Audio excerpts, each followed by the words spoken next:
So I wanted to squeeze in a little bit of some college football. There's a good story in the mantra.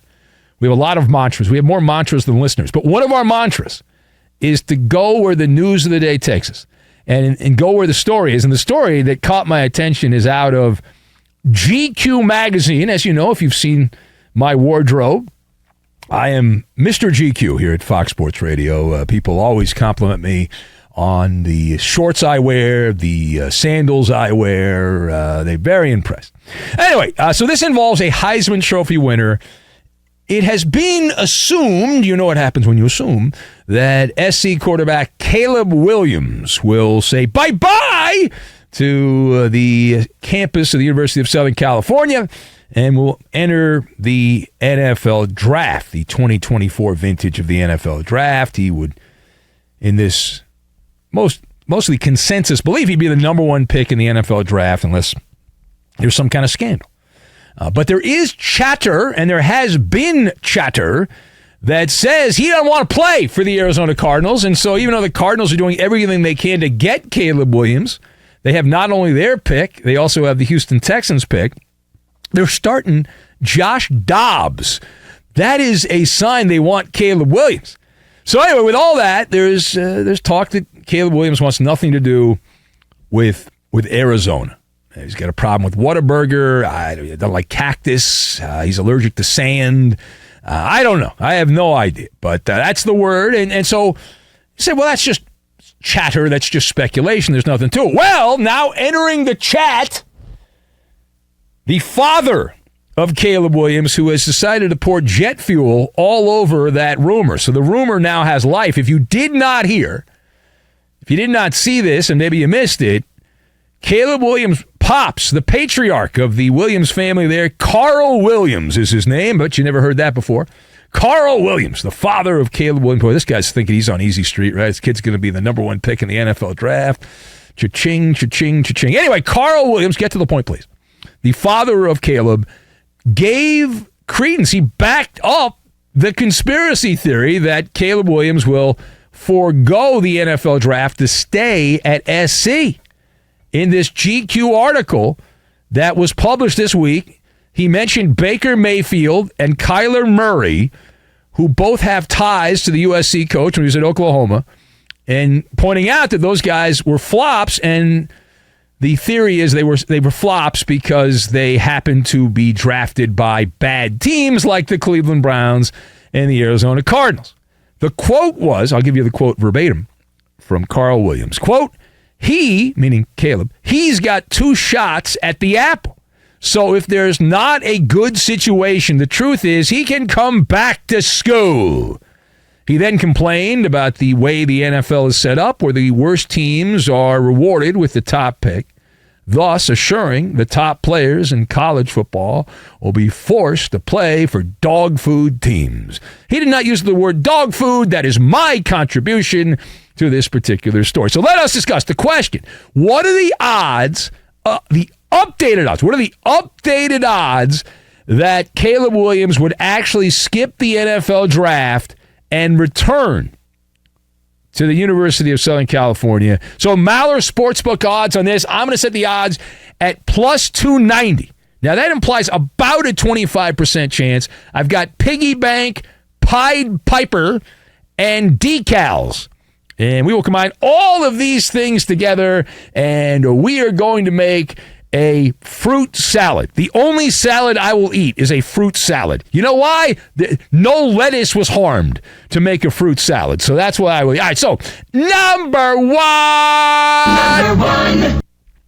Normally, we dismiss the scenario of Caleb Williams, a star college player, going back to college and not going to the NFL. And historically speaking, that's been the proper take.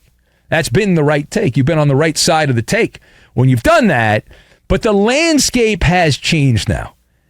We are in the new frontier of college football. And so I am going to be Benny Brightside. I'll put my tinfoil hat on this one, and I believe there is a 25% chance, as I said, that Caleb Williams is going to go back to SC.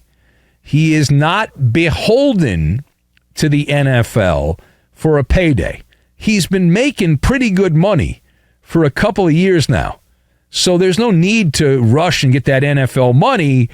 And one thing I've known over the years, and I used to go to SC football games all the time back when they had Pete Carroll as the coach a million years ago, those boosters at USC, they have really, really deep pockets.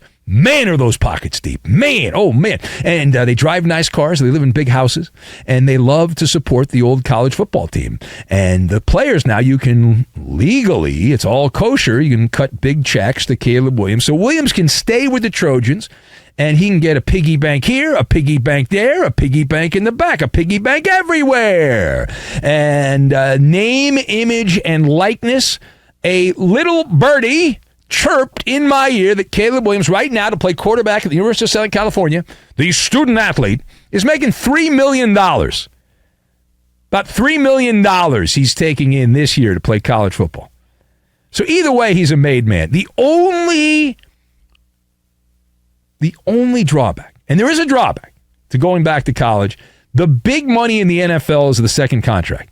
So if you go back to college, you'll take maybe $5 million. You get $5 million to go back, you get an extra $2 million on NIL. So you make $5 million, but it delays by a year that second contract. That's where you make the cartoon money in the NFL game, the second contract. So that is a drawback.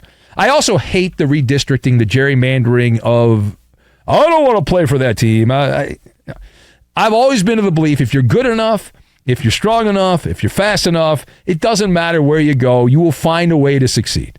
To me, it's the ultimate defeatist attitude. It's like, well, I have to play for this team, and if I don't play for this team, I'm doomed. The reason Baker Mayfield stunk in the NFL and Kyler Murray is not because they happen to be drafted by the Cleveland Browns and the Arizona Cardinals. It's because they didn't play well.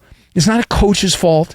It's not somebody else's fault. Take responsibility and accountability. How about that? All right, now, page 2. We go to TV land. As a part-time TV guy, I feel like I'm more up to talking television. So anyway, I read this in the trades. They talked about the ratings for the Colorado-TCU matchup this past weekend. Did you see this? They got a 3.8 rating, which translates to 7.2 million viewers for the season premiere on Fox, big noon Saturday. And what does that mean in layman's terms? I'm glad you asked. So it's the largest opening week college football audience ever on Fox. Never have they had this many people watching the opening weekend. And it was the number one sports broadcast across all the networks on Saturday. So how do you interpret, here's the question, how do you interpret Colorado being a Bafo Saco hit, their football program dominating the television ratings? So the first thought I have is people love stories. I've known that. Right? We learn from stories. People love stories. They love good stories. They love bad stories. Deion Sanders is the king of that old belief that those that tell the stories rule the world. And Coach Prime's got a really good screenplay. Man, really good. Deion Sanders is the Pied Piper of college football. He is. He's the Pied Piper of college football. He's got that personality, that celebrity. We know everyone worships celebrities in this country, and he's charismatic, and he just attracts people. And he's also someone that crosses over generations. Deion hasn't played football in a long time, but he's still been on television. People know who he is, and so he crosses generations. The Buffaloes, that win averaged nearly 3 million more viewers than the other noon Eastern time kickoffs combined. That's how big an audience Colorado drew on television, and it really is Fields of Dream type stuff, where if you build it, not he will come, they will come. In this case, because they did, and it's a great opening act, and now there's an encore against Nebraska.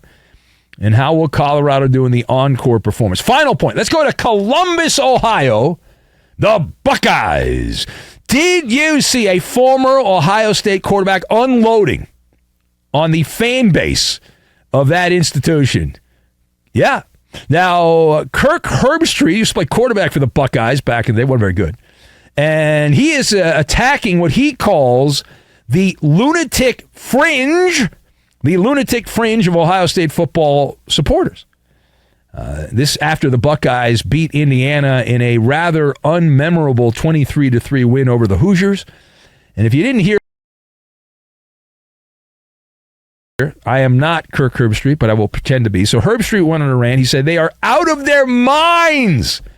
He stated, out of their minds, the 15%, he called it, of Ohio State fans on social media. What they do is make players, high school players, not want to play for that program. They drive me crazy, he moaned, with everything they do. Kirk Herbstreit. He earlier said that they embarrass all of us as Ohio State fans. That's what he said.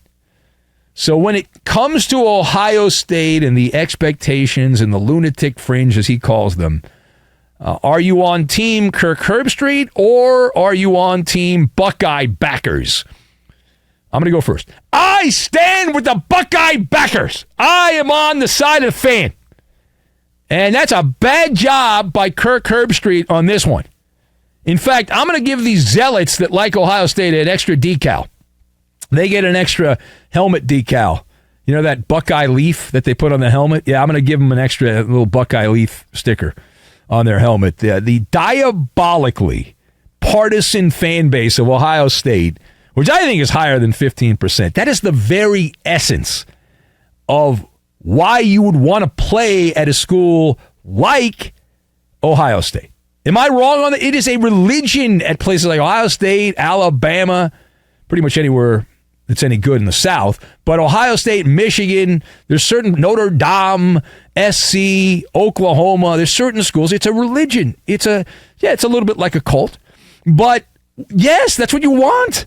And Kirk Herbstreit, he is lost, by the way, because last I checked, maybe I'm wrong, fanatic, fan is short for fanatic. So yes, everyone who's a fan is a fanatic. And these people live, eat, breathe, sleep Ohio State football. It is their obsession. Being unrealistic about your favorite team is part of the deal of being a real fan. And as long as you don't have apathy, you want to have apathy. If you want apathy, go to Vanderbilt or go to Indiana.